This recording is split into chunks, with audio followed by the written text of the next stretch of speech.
watching Showcase, and coming up in this program, we take to the Indian Ocean in Nelson Mandela Bay and follow the brave swimmers in the Bellbuoy Ocean Challenge. And strength, speed, stamina and powerful minds were all on display at the first Grid Games. The 9th annual Jendamark Bellbuoy Challenge took place in Nelson Mandela Bay recently. The open water swim starts and finishes on Pollock Beach, and competitors have to swim out to the nautical Bellbuoy and back to the beach, a distance of 5 kilometers. The event is now presented by Zsports Events, and Mike Zoetmulder tells us more about the Bellbuoy Challenge.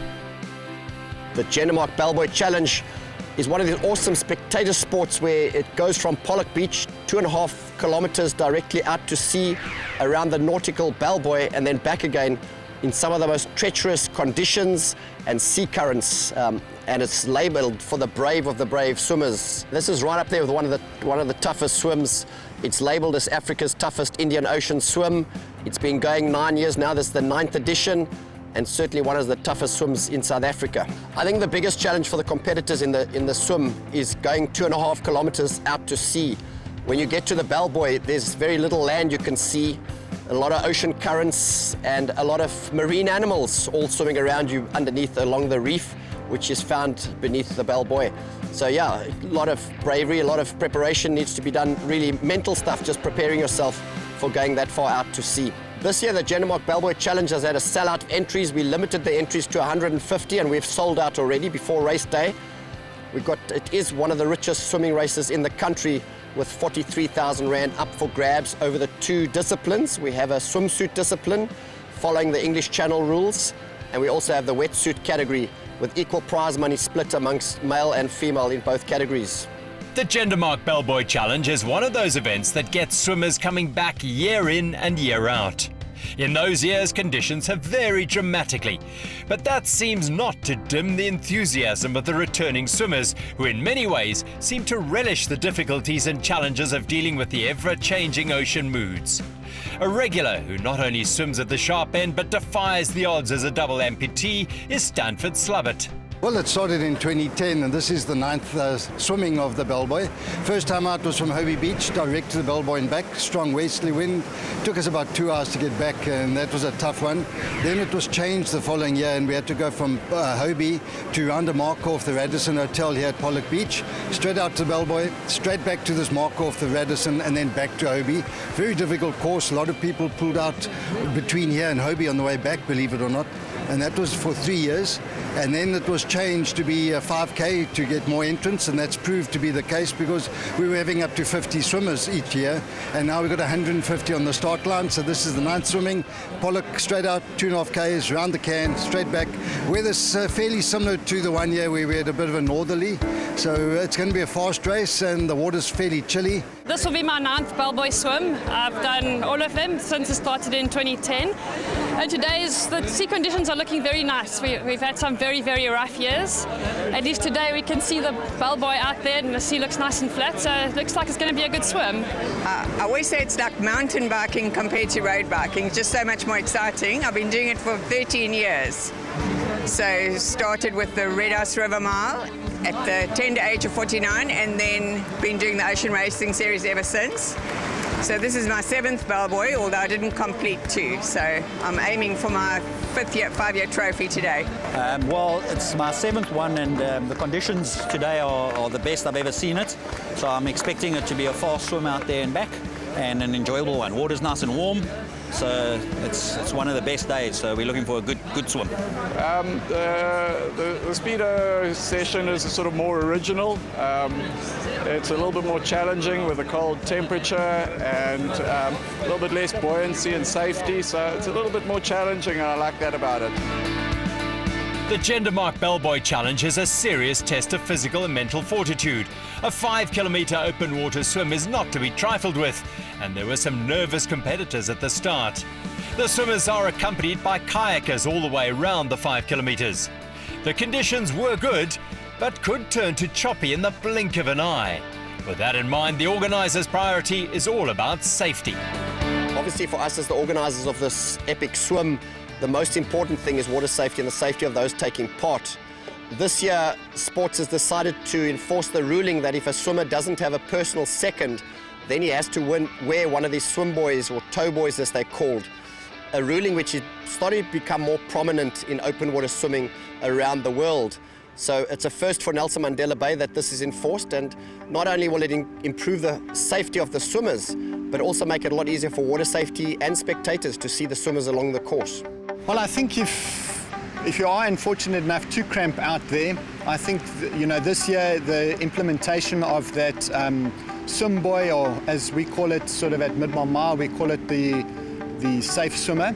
I think that's going to help a lot, because that could, you know, you can stop and actually hang on to that and try and get rid of a cramp, obviously stretch out.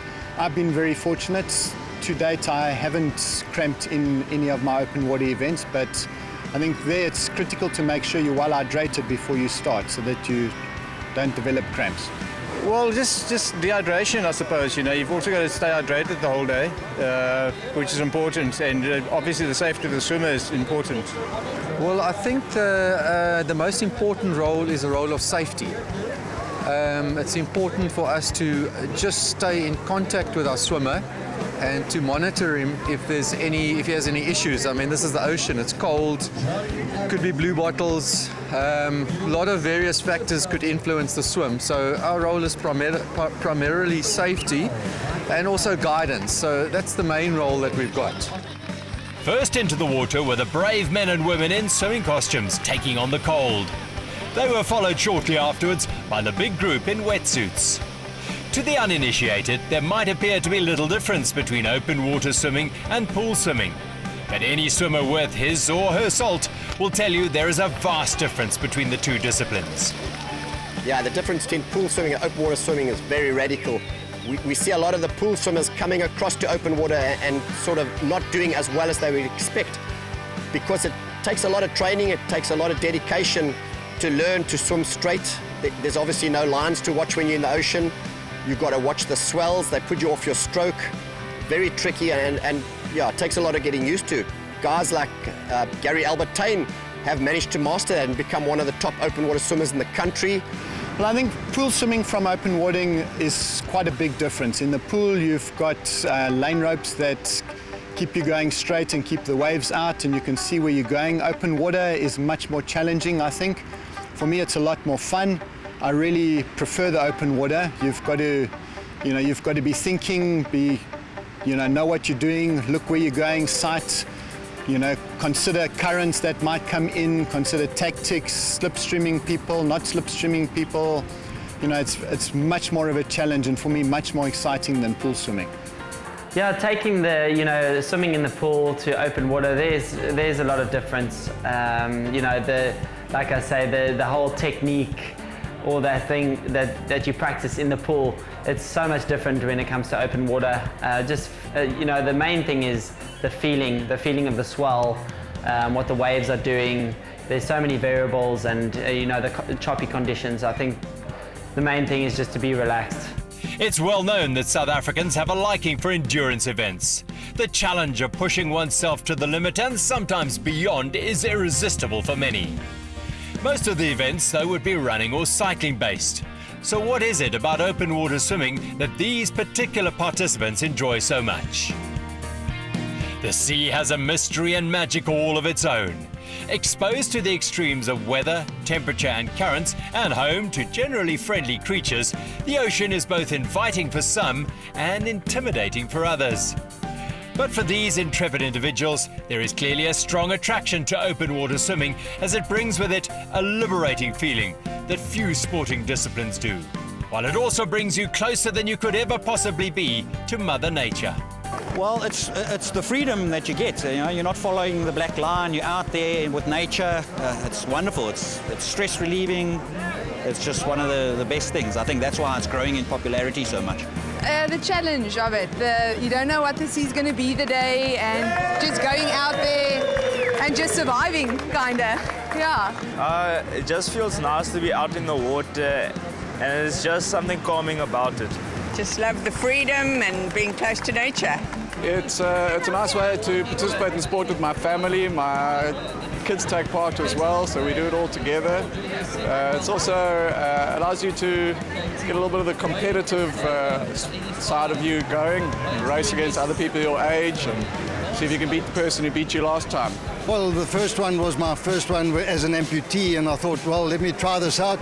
Did it in 3 hours, loved every second of it, and been back every year, and every year I try and beat as many two-legged swimmers as I can. Well, you have no restrictions on mobility, so when I'm out there, yes, I swim only with my arms because I'm a double. I've got half a foot and below knee, and it's just, I wish more amputees would discover the enjoyment of swimming in the ocean and just enjoying this beautiful blue out there.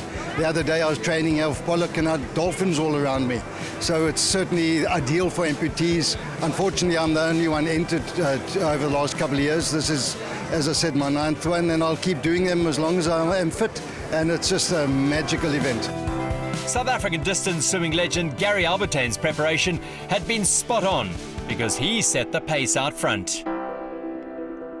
Gary settled into a rhythmical stroke. His kick was even, and he left his competitors a long way off his wake. Gary's preparation involved much ocean swimming, and knowledge of the current and tides helped along the way. Gary was able to catch a wave in as he neared the beach. After a tough battle with the Indian Ocean, it was Pretoria's Gary Albertain who emerged as the winner in the swimsuit category.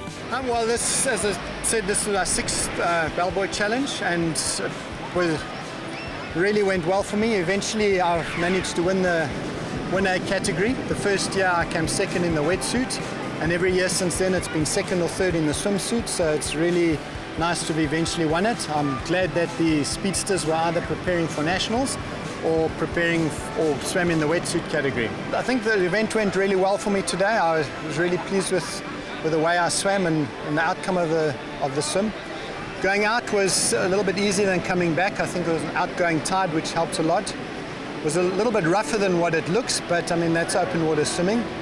Turning around the Bellbuoy and coming back, again it went well. It was, as I said, it was a little bit harder coming back. The 2 people in the wetsuit that came past me made me look like I felt like I was looking for parking when they came past, but it still went well. I was happy with the swim. I think probably the biggest challenge was the water temperature. It wasn't really that cold, but I'm not one that really enjoys the cold water, but I think that was probably the biggest challenge. While winning was clearly the goal for Gary and a number of the top competitors, not everyone was in their league. Each finisher had their very own aim, be it just to finish a very first ocean swim, beating a friend or a colleague or setting a personal best, or just doing their very best to try and impress someone special. That was very nice. It's quite a long swim.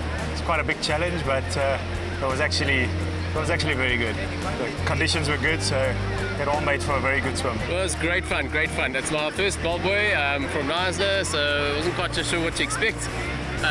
On the way there, it was very easy, nice and quick. I think the tide was helping us, the current was helping us. The way back was a bit of a slog, but it was nice to see that Radisson Blue building come closer and closer. It's been a great day, well organised, and a nice bunch of people. It's far, it's really far. Getting there was quick. Quite a lot of swell out at the Bellbuoy, which I didn't expect. So that was interesting. And then coming back just took forever because land never seems to get closer. But I made it, and I'll do another one for sure. It was awesome. Yeah, a bit rough to start with, a bit of swell going out. Nice and fast getting there though. Once you were through the swell, it was lekker out there. Yeah. Bit of a challenge coming back, but it was lekker. Yeah, it was a lot of pull to the left coming back, so a lot of extra ending up on the rocks, but it was a very nice swim. Fantastic swim. It was very, very nice, thank you. The current pushed a little bit, but my paddler, Mr. Andrew Young, he was excellent. He took me straight to the Bellbuoy and back. That was awesome, my brother, really. Bit tough. When you get to the Bellbuoy, the emotions run wild, but I tell you what, it's absolutely awesome, and that swim back was amazing. And of course we missed the dolphins, but that's par for the course. Thank you very much. I really enjoyed it because I was sticking with Slater Black, and yeah, we were basically swimming the whole way together, and yeah, I know it was a lot of fun. It was quite choppy out there, but yeah, such a fun race. The winner of the women's swimsuit race was Paige T. Black, who held up Megan Albertain by under 2 minutes. Another Albertine, Gary, stepped up to collect the men's first prize. The beauty of open water swimming is that it carries no financial cost. Open water swimming is something that every swimmer can do, and you don't have to live on the coast either. Some of the world's biggest open water events take place in dams and lakes. The appeal of the sport is catching on rapidly. Open water swimming is definitely taking off.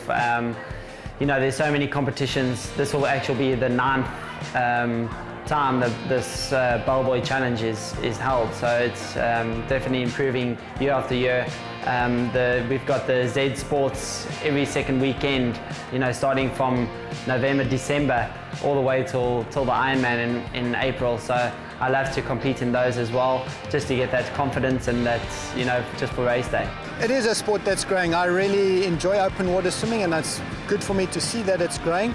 You know, I think this has been a record turnout, 150 swimmers this year. It's been bigger than any of the other years that I've swum. So it's really good that the sport is growing like it is. Certainly the Jendamark Bellbuoy Challenge is growing year on year. And as I said, another record entry for this year.